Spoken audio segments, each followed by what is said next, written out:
So in this video, I want to talk about the 6 reasons why I choose to shoot with Fujifilm over other camera brands. So the first reason really is image quality in relation to the size, weight, and cost of Fujifilm cameras. For example, the X100V, this thing is tiny, but it still packs the punch of larger, older DSLR cameras, and it really goes pound for pound against other mirrorless cameras in the market. But the one thing is, I think that Fujifilm does well is that they've niched down and decided to absolutely pwn the crop sensor market, and they dominate it. Like, let's be real, everyone knows that Fujifilm dominates the crop sensor market. And I know while there is a stigma behind crop sensor cameras, their dynamic range is actually getting pretty much to the limitation of what that technology can do, and they don't have to really feel like they have to compete with other camera brands like Sony, Nikon, and Canon, who are trying to figure out this race of megapixels, autofocus speed, all that stuff. Fujifilm can really take its time to develop an actual product that is optimal for the image quality, for the size and weight and cost that they put out. And as a professional wedding photographer, a portrait photographer, and someone who takes photos of their family, it gives me the perfect balance of going out on a pro shoot and getting the image quality that my clients need. But at the same time, the camera itself is not super crazy big that I'm going to not want to bring it along to take photos of my family just around the house or on a day trip. Again, the balance between image quality in relation to size, weight, and cost, that's like one of the biggest things that draw me to the Fujifilm camera system in the first place. So the second reason I think is for this concept of like form factor options. So with Fujifilm cameras, you have the freedom to fit the form factor that you like to the preferences that you have for shooting or the things that you are going to shoot. So what this does is it really eliminates any type of analysis paralysis or kind of like regret that you might have about picking a certain camera to bring out with you on that day. I would say that Fujifilm is really kind of like the Taco Bell of camera brands. Okay, so hear me out before you kind of write me off on this. So the cool thing about Taco Bell is you literally can go to the restaurant and you know that like the filling, the meat that they have inside and the sauce and all that stuff is absolutely phenomenal, assuming you like Taco Bell. It really just hits the spot, it gets a job done, and you know, if you have that craving, it fills it, but you can get it in any type of form. So you can have a taco, you can have a chalupa, you can have a burrito, you can have a Crunchwrap Supreme. I hope you kind of hear where I'm going with this. They're still using all the same insides.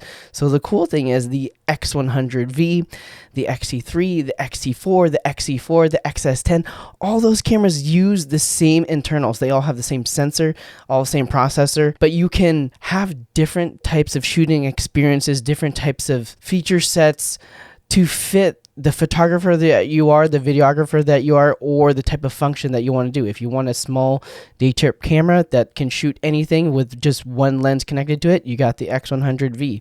If you want to shoot with this experience that lets you kind of forget about all the functions, the features, and the menus, it really keeps you dialed into the shooting experience at hand, you can have the X Pro 3 that hides the screen, that really gives you that kind of vintage feel, that rangefinder experience. If you need to figure out to do every single thing possible, video, photo, speed, battery life, all that stuff, then you have the XT4. If you kind of are on the budget level of hybrids, then you can have the XS10. But the thing is, you can shoot with the XS10 and you can get pretty much the same image quality and video quality that you would have on the XT4 or the X Pro 3 or the X100V. And even if you have all these different cameras, then you don't have to feel bad about, oh, I chose the wrong camera. Because when I was shooting with full frame for weddings and crop sensor Fujifilm for personal work, I would have this decision of like, did I bring the right camera for this specific moment when I went out with my family, or did I bring too big of a camera and this is holding me back from really enjoying this trip? Again, the form factor options of Fujifilm are literally top notch. So third, and I think one of the most obvious things, is the look and feel of Fujifilm cameras. These things, they just look good. They have such good design language. They have good styling. You can go vintage. You can go a little bit more stealth black if you want that type of style. But in general, these cameras just look and feel great to use. And I think while looks aren't everything, They don't affect the image quality. They don't really affect the workflow. I think being excited and inspired and feeling like, I mean, I'll be honest, you feeling like you're in style, that you look good while you're shooting, will encourage you to take the camera out and shoot. And I also think that one thing, it is a conversation piece regarding the camera. Someone's always going to ask me, like, what kind of camera are you using? Is that a film camera? What's Fujifilm? And it gives me an opportunity to have a conversation with that person, to share about the camera and also share about just photography, which I'm passionate about. So I think having this type of look and feel that excites me, that inspires me to shoot, you can't really get that with any other type of camera system unless you're shooting with vintage film cameras. And I think that has its own inconveniences, if you will. So if you want that vintage look, you want the kind of like image quality that makes you feel like you're creating vintage images, Fujifilm is where it's at. And that takes me to my next point, which is the colors and the film simulations. So if you watch my initial video where I switched over from the Nikon D750 over to Fujifilm camera system, you'll notice that I said that I did not switch over for the color science. And I kind of have to backtrack a little bit. Back then, my logic was, okay, the color science that I shoot is all going to be in RAW anyway, so I didn't really switch over for the color science. I don't care about Fujifilm's color science, but that was at a different point in my life. Now that I got 2 kids, now that I've been shooting with Fujifilm a lot longer, now that I have a busier life, I actually gravitate toward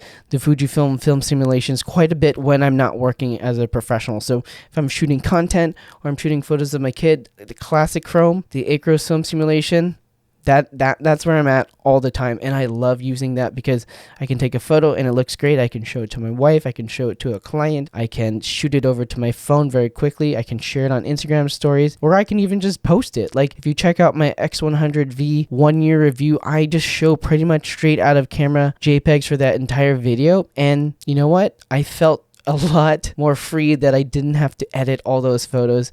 So if you want a quick fix to get cool vintage film vibes, or, you know, aesthetic that's more, I would say Fujifilm is not color accurate. But that's not a bad thing, because when you're taking a photo, you don't want it to just look like how the world looks.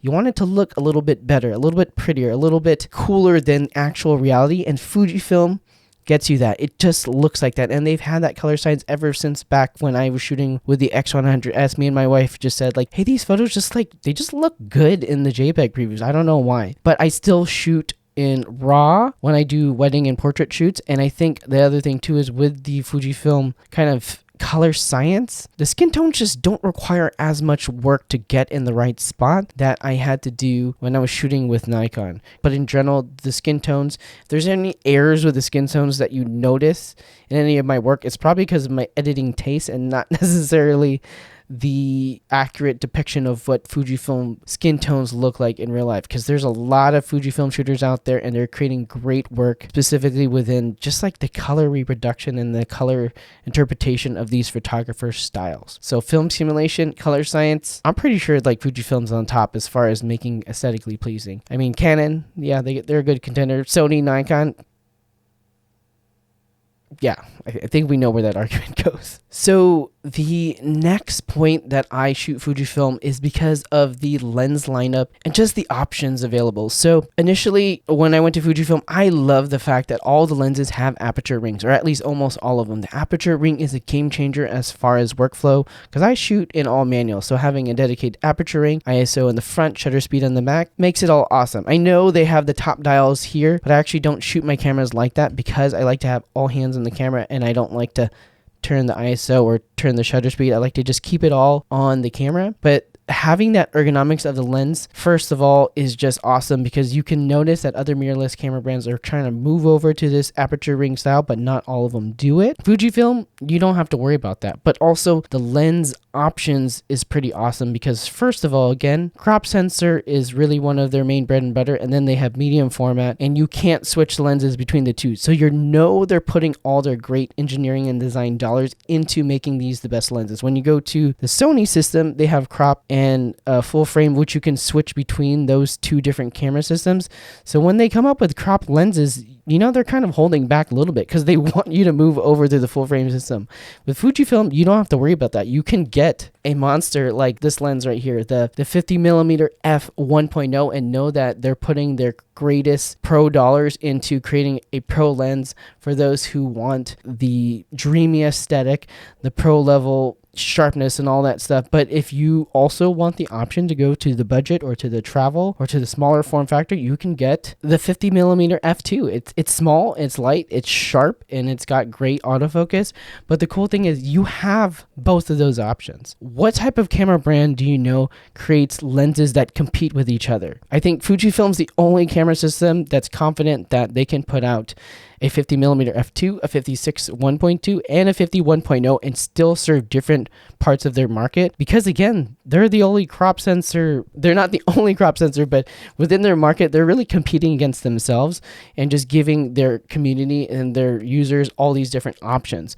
So having all these options and all these different nuances to the lenses, so you can really pick the right one that fits your shooting strength or your shooting preferences. I love Fujifilm for that matter. And now that they got the 18mm f1.4, yeah, if you didn't hear about that, check out the link below to pre-order, because I pre-ordered mine already. I've been waiting for that lens. That was the only lens that I've been waiting for, has been an 18mm large aperture lens, and they released it. So I think I'm set pretty much for life for Fujifilm.